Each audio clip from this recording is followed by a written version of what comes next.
जय माँ ब्रह्मचारिणी। ब्रह्मा को दिया ज्ञान। नवरात्रि के दूसरे दिन सारे करते ध्यान। शिव को पाने के लिए किए हैं तब भारी।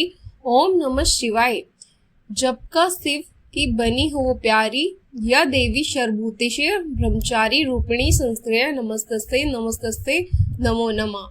प्रिय भक्तजनों, आज चैत नवरात्रि का दूसरा दिन है और आज चैत मास के शुक्ल पक्ष की द्वितीय तिथि है। आज के दिन माता ब्रह्मचारिणी की व्रत कथा का श्रवण करने से लंबी आयु का आशीर्वाद प्राप्त होता है, सभी प्रकार के सुख प्राप्त होते हैं और व्यक्ति को सभी कार्यों में सफलता मिलती है। प्रिय भक्तजनों, अब आप सुनेंगे माँ ब्रह्मचारिणी की बड़ी ही दुर्लभ कथा। आप इस कथा को बड़ी ही श्रद्धा और प्रसन्न चित्त मन से सुनिए। माँ ब्रह्मचारिणी देवी का स्वरूप पूर्ण ज्योतिर्मय एवं अत्यंत भव्य है। उनके दाहिने हाथ में जब्बी की कमल माला, बाएं हाथ में कमंडल रहता है।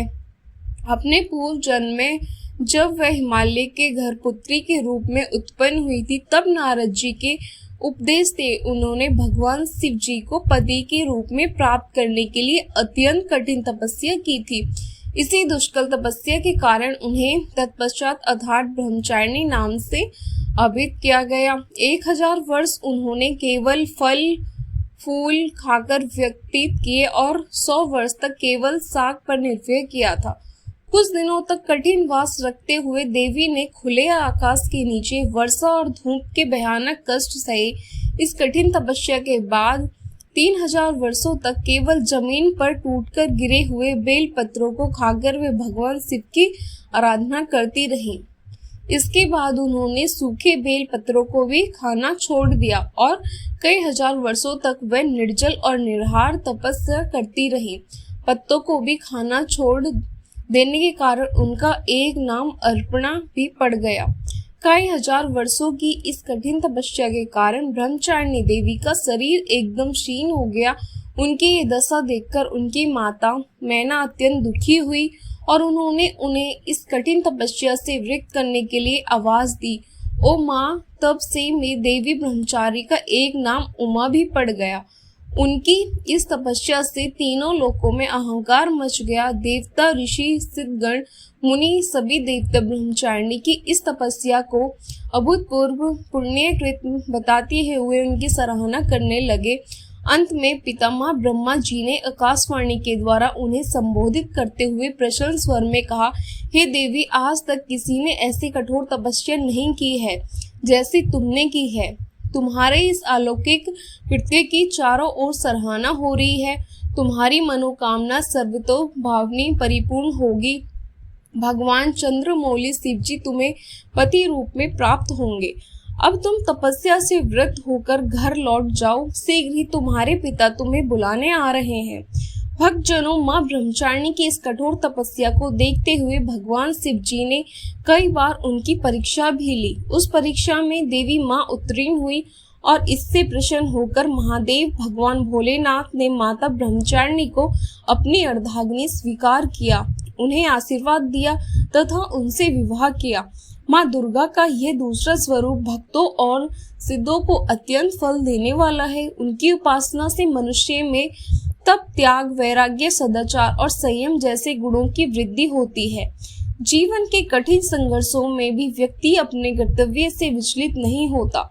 माँ ब्रह्मचारिणी देवी की कृपा से उन्हें सर्वत्र सिद्धि और विजय की प्राप्ति होती है। लालसा हो से मुक्ति के लिए माँ ब्रह्मचारिणी का ध्यान लगाना बहुत ही श्रेष्ठ माना जाता है। दुर्गा पूजा के दूसरे दिन इन्हीं के स्वरूप की उपासना की जाती है और इसी दिन साधक का मन स्वराष्ट्रीय चक्र में उपस्थित होता है। इस चक्र में अवस्थित चित्त वाले योगी ब्रह्मचारिणी जी की कृपा और भक्ति सहज ही प्राप्त कर लेते हैं। प्रेम से बोलिए, माता ब्रह्मचारिणी की जय हो, माँ शारदा की जय हो, जय माँ भवानी। अपने सभी भक्तों का दुख दूर करो माँ। जय माता दी। ओम नमः शिवाय। प्रिय भक्तजनों, आइए अब सुनते हैं माता रानी की दूसरी कथा। एक राजा और एक रानी थी। बहुत दिन तक उनको कोई संतान नहीं हुई। बहुत जप और तप करने के बाद कई साल बाद उन्होंने एक संतान की प्राप्ति की, पुत्र रूप में हुई। अब राजा और रानी बहुत खुशी से अपना राजपाट संभालने लगे। कई दिन तक ऐसा चलता रहा और देखते देखते पुत्र 4-5 साल का हो गया।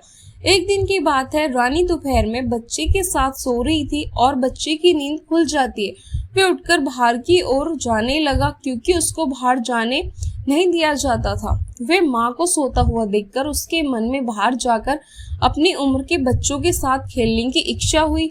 वह छिपकर बाहर चला गया। वह खेलते खेलते बहुत दूर चला गया और वह किसी दूसरे गांव में जा पहुंचा।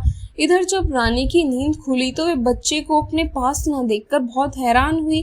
फिर बच्चे की खोजबीन शुरू की गई। बहुत प्रयास करने के बाद सफलता हासिल नहीं हुई, अर्थात उनको बच्चा नहीं मिला। अब राजा रानी फिर से दुखी हो गए। अब वह बच्चा उस गांव में एक ग्वाले के घर पहुंचा तो ग्वाल ने उससे पूछा कि हे पुत्र, तुम कहाँ से आए हो? और वह बच्चा अपने बारे में कुछ बता नहीं सका क्योंकि वह बहुत छोटा था, उसको कुछ नहीं पता था। वह केवल बच्चों के साथ खेलते खेलते दूर चला गया था।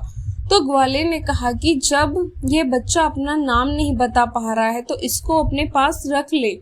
जैसे तुम्हारे 2 बच्चे हैं वैसे ही तीसरा रहेगा। अब इधर वह बालक ग्वाले के बच्चों के साथ घुल मिलकर खेलने लगा और कुछ दिन बीत भी गए।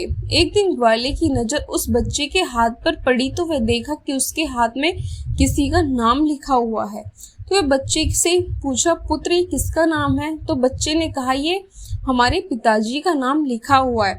तो ग्वाले ने कहा कि हम आपके पिताजी का नाम ढूंढते हुए घर पर चलेंगे। अब देखिए, इधर जब राजा शिकार पर निकल जाता है तो रानी रोज अपने बच्चे को इधर उधर ढूंढती है क्योंकि माँ का हृदय था। वे दिन भर तड़पती अपने बच्चे की याद में इधर उधर बाग बगीचे में देखती कि कहीं मेरे बच्चे का कोई संदेश आ जाए। रानी यही सोचती कि इतने दिन बाद एक संतान हुई थी तो मैंने लापरवाही में वे भी अपने हाथ से गंवा दी। अब रानी एकदम निराश होकर एक गांव में पहुंची और वहां उसने देखा कि कुछ औरतें मिलकर देवी माता की पूजा कर रही थी। तो रानी भी वहां जाकर बैठकर पूरी पूजा देखती है और पूजा के दौरान माता रानी की कथा को बहुत मन लगाकर सुनती है। पूजा समाप्त हो जाने के बाद सभी सुहागिन रानियों को प्रसाद देती हैं। तब रानी ने पूछा, बहन आप किसकी पूजा कर रही हो, हमको भी बताइए। तब से भी सुहागिनों ने कहा कि हम माँ भवानी माँ दुर्गा की पूजा कर रहे हैं।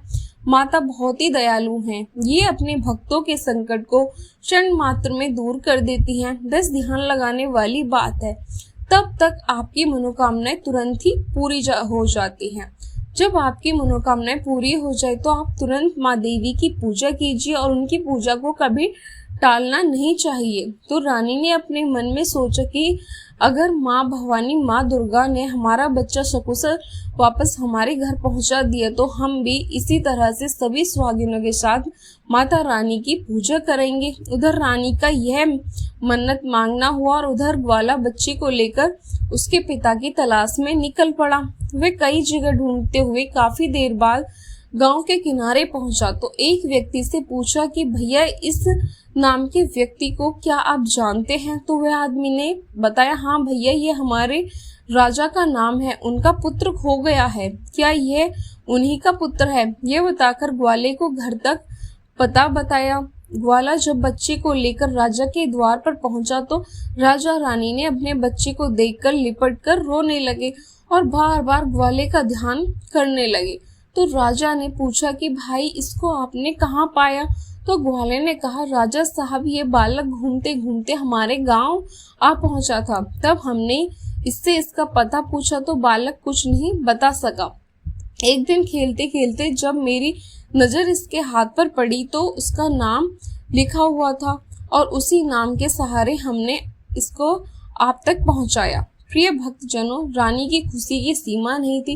रानी ने राजा से कहा कि ग्वाले को खूब धन दौलत देकर विदा कीजिए, लेकिन ग्वाले ने कुछ भी नहीं लिया और कहा, जितनी खुशी आपको है आपका पुत्र पाकर उतनी खुशी मुझे भी है कि मैंने आपकी धरोहर को आप तक पहुंचाया। अंत में राजा ने ग्वाले को धन देकर विदा किया। अब रानी को यह तुरंत याद आ गया कि वह माता रानी की मन्नत मांगी थी, उनकी पूजा करने का और नवरात्रि को व्रत करने का। तो रानी ने राजा से कहा, हमने माँ दुर्गा की मन्नत मांगी थी, हमें नवरात्रि का व्रत करना है, हम नवरात्रि का व्रत करेंगे और नगर की कुछ स्त्रियों को निमंत्रण देंगे और तुरंत माँ भवानी की पूजा कीजिए। रानी ने तुरंत माता की पूजा करने वाली सारी सामग्री इकट्ठा करवाई। माता रानी की पूजा की सारी व्यवस्था की गई। सभी सुहागिनों ने मिलकर माता रानी की विधि पूर्वक पूजा की और माँ भवानी दुर्गा माता का गीत गाया।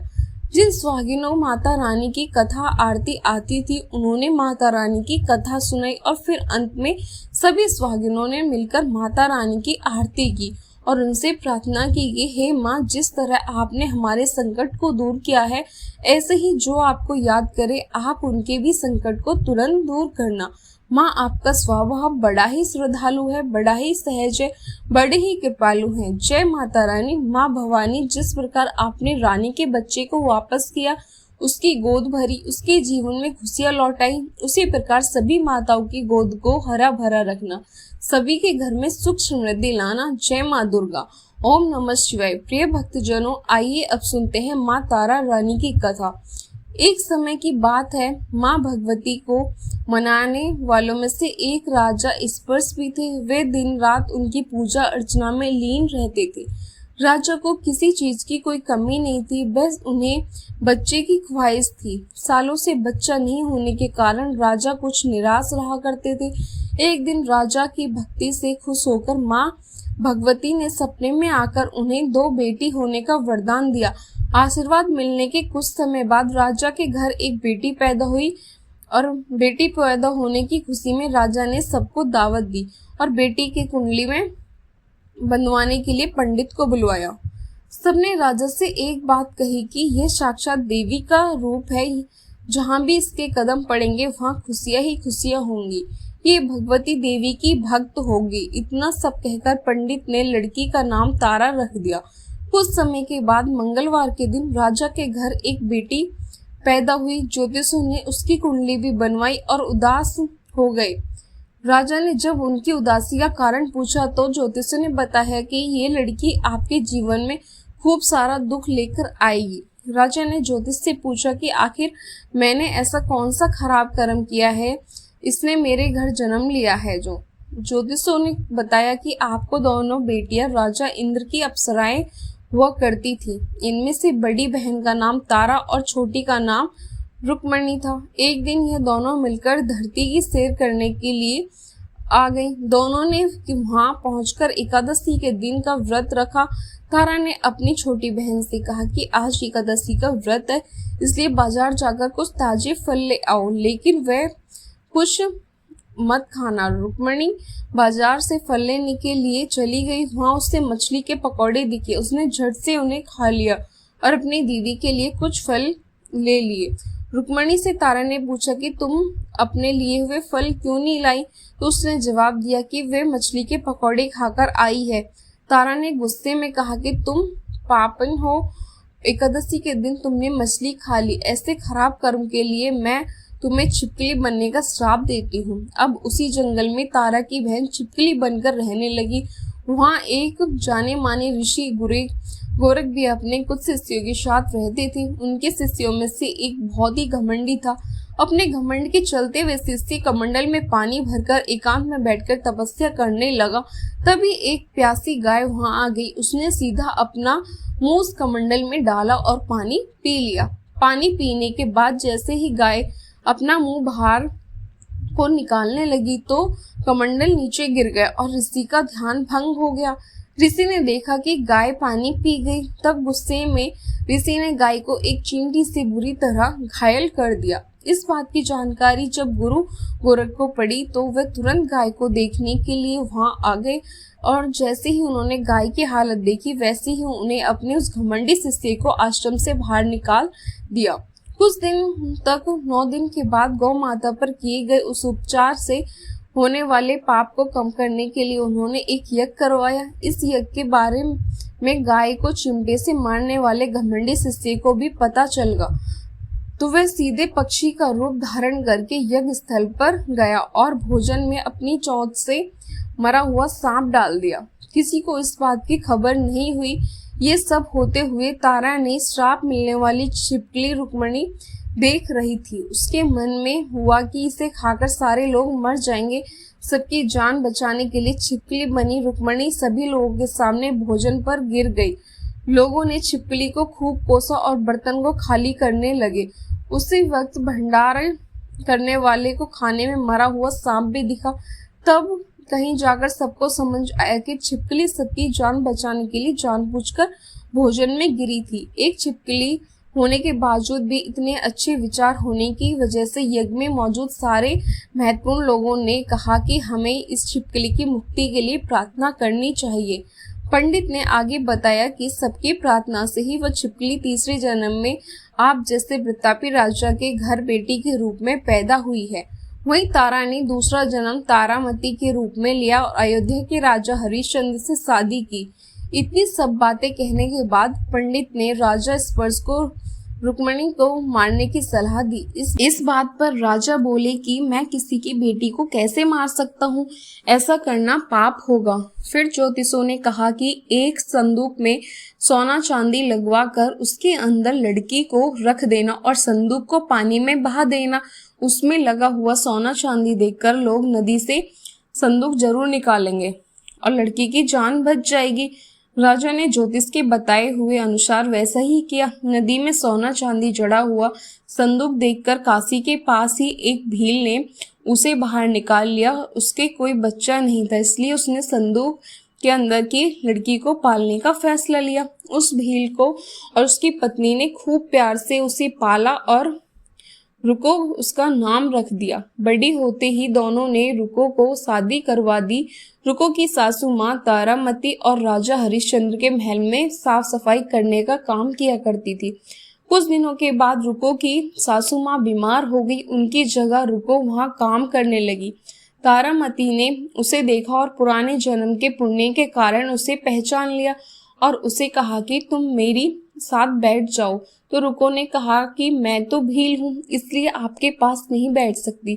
तब तारामती ने उसे बताया कि तुम पूर्व जन्म में मेरी ही बहन थी। तुमने एकादशी के व्रत के दिन मछली खा ली थी और तुम्हें दंड देते हुए तुम छिपकली बना दिया था। अब तुम्हें दोबारा मनुष्य का जन्म मिला है, तो इस जन्म में माँ वैष्णो देवी की पूजा करके पुण्य कर्म करो। माँ की पूजा से तुम्हारी सारी इच्छा भी पूरी होंगी। तारामती की इस बात को सुनने के बाद रुको माँ वैष्णो देवी से एक बेटे के लिए प्रार्थना करती है और कहती है कि अगर उसकी मनोकामना पूरी हुई तो वह अपने घर में माँ वैष्णो देवी का पूजन और जागरण कराएगी। माँ वैष्णो देवी उसकी प्रार्थना सुन लेती है और उसे एक बेटा होता है। पुत्र की प्राप्ति के बाद रुको उसकी देखभाल और लाड दुलार में माँ वैष्णो देवी की पूजा करना भूल जाती है। ऐसा होते होते 5 साल बीत गए और फिर एक दिन उस बच्चे को चेचक यानी माता निकल आती है। बच्चे की ऐसी स्थिति देखकर रुको परेशान हो जाती है। अपने पिछले जन्म की बहन तारामती के घर जाकर उन्हें इस समस्या के बारे में बताती है। तब तारामती ने पूछा कि तुमने माँ वैष्णो देवी की पूजा अर्चना में कोई गलती तो नहीं की है। फिर रुको को याद आया कि उसने माँ वैष्णो देवी का जागरण कराने का निर्णय लिया था। वह इस बात को याद नहीं रख पाई।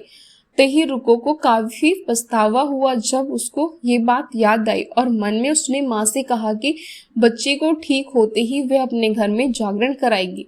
अगले ही दिन उसका बेटा पूरी तरह स्वस्थ हो जाता है। तभी रुको ने माता रानी के मंदिर जाकर पुजारियों को कहा कि मंगलवार के दिन घर में जागरण करवा दीजिए। तब रुको की बात सुनकर पंडित कहते हैं कि तुम यही 5 रुपए दे दो, तुम्हारे लिए हम मंदिर में ही जागरण करा देते हैं। तब रुको कहती है मुझे पता है कि मैं चमारिन हूँ, लेकिन आप मेरे घर आकर ही जागरण करवा दीजिए। माँ किसी तरह का भेदभाव नहीं करती, तो आपको भी नहीं करना चाहिए। इस पर पंडित ने विचार विमर्श करके कहा कि अगर माता रानी आपके घर में जागरण में आती हैं तो हम तुम्हारे घर आकर जागरण करने के लिए तैयार हैं। पंडितों की बात सुनकर रुको अपनी बहन रानी तारामती के पास जाती है और तारामती को सारी बात बता देती है। रुको की बात सुनकर तारामती जागरण में जाने के लिए तैयार हो जाती है। इस बात को बताने के लिए रुको। जब पंडित जी के पास जाते हैं तब उनके बीच की बातें को सेन नामक नाई सुन लेता है। फिर वह राजा हरिश्चंद्र को जाकर सारी बात बता देता है। राजा के मन में हुआ कि रानी को नीची जाति वालों के घर जाकर जागरण में नहीं जाना चाहिए। इसी वजह से वह अपनी उंगली काट लेता है, जिससे उन्हें नींद न आए और रानी जागरण में ना जा सके। जब जागरण का समय होता है तब भी राजा को जागते हुए देखकर रानी मन ही मन माँ वैष्णो देवी से प्रार्थना करती है कि महाराज को नींद आ जाए ताकि मैं जागरण में जा सकूं। रानी की प्रार्थना के कुछ ही देर बाद राजा को नींद आ जाती है। फिर रानी तारामती रोशनदान में से रस्सी बांधकर महल से नीचे आकर रुको के घर चली जाती है। इसी जल्दबाजी में रास्ते में ही रानी का रेशमी रुमाल और एक पांव का कंगन गिर जाता है। इधर कुछ वक्त बाद राजा हरिश्चंद्र की नींद टूट जाती है। नींद खुलने पर रानी को अपने पास ना देखकर राजा उसकी तलाश में निकल जाता है। रानी को ढूंढते ढूंढते उन्हें रानी का रुमाल और कंगन मिलता है। रानी की चीजों को अपने साथ लेकर जाकर जागरण स्थल पहुंचते हैं। एक जगह चुपचाप बैठकर जागरण सुनने लगते हैं। माँ वैष्णो देवी के जयकारे के साथ जागरण खत्म होता है और सभी को प्रसाद दिया जाता है। तब रानी अपने हिस्से के प्रसाद को झोली में डाल लेती है और रानी के ऐसा करने पर लोग उनसे पूछते हैं कि वे प्रसाद क्यों नहीं खा रही हैं। अगर आप प्रसाद का सेवन नहीं करती हैं तो जागरण में आए लोग भी प्रसाद नहीं खाएंगे। तब रानी बोलती है कि वह प्रसाद राजा के लिए था, अब वह आप मुझे प्रसाद दीजिए। फिर अपने लिए प्रसाद लेकर रानी सबके सामने उसे खा लेती है। रानी के प्रसाद खाते ही जागरण मौजूद सभी भक्तों ने भी प्रसाद खाया। उसके बाद रानी के महल के लिए निकल जाती है। तभी रास्ते में ही राजा उन्हें रोक कर पूछते हैं कि तुमने नीच जाति के घर प्रसाद खाकर खुद को अपवित्र कर लिया है।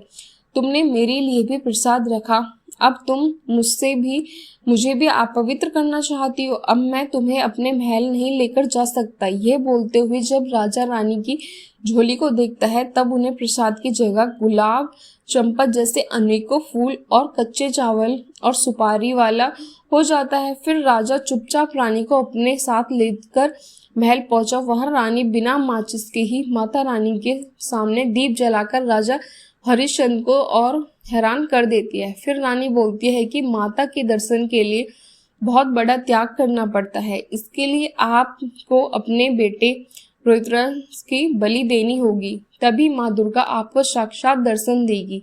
यह सुनकर राजा के मन में माँ के दर्शन की इच्छा होने लगी। उसके लिए राजा अपने पुत्र की बलि दे देता है। बलि देने के बाद माँ दुर्गा शेर पर सवार होकर प्रकट होती है। उन्हें देखकर राजा हरिश्चंद्र काफी खुश हो गए और माँ दुर्गा ने तुरंत राजा के बेटे को दोबारा जिंदा कर दिया। इस चमत्कार को देखकर राजा हरिश्चंद्र खुश हो गया और तभी राजा ने माँ की पूरी विधि से पूजा करके उनसे अपनी गलतियों की माफी मांगी। माँ दुर्गा ने भी राजा को खुश रहने का आशीर्वाद दिया और अंतर्ध्यान हो गई। तब राजा ने तारा रानी से कहा कि मैं बहुत खुश हूँ कि मुझे पत्नी के रूप में आप मिली। फिर राजा हरिश्चंद्र, तारा रानी और रुक्मणी तीनों अपने मनुष्य योनि से छुटकारा पाकर देवलोक में चले जाते हैं। प्रेम से बोलिए माता रानी की जय। जय माता दी। उम्मीद करती हूँ कि आपको आज की कथा पसंद आई होगी। अगर आपको कथा पसंद आई हो तो कमेंट में जय माता दी और वीडियो को लाइक जरूर करना और साथ ही मेरे चैनल को भी सब्सक्राइब करना। धन्यवाद।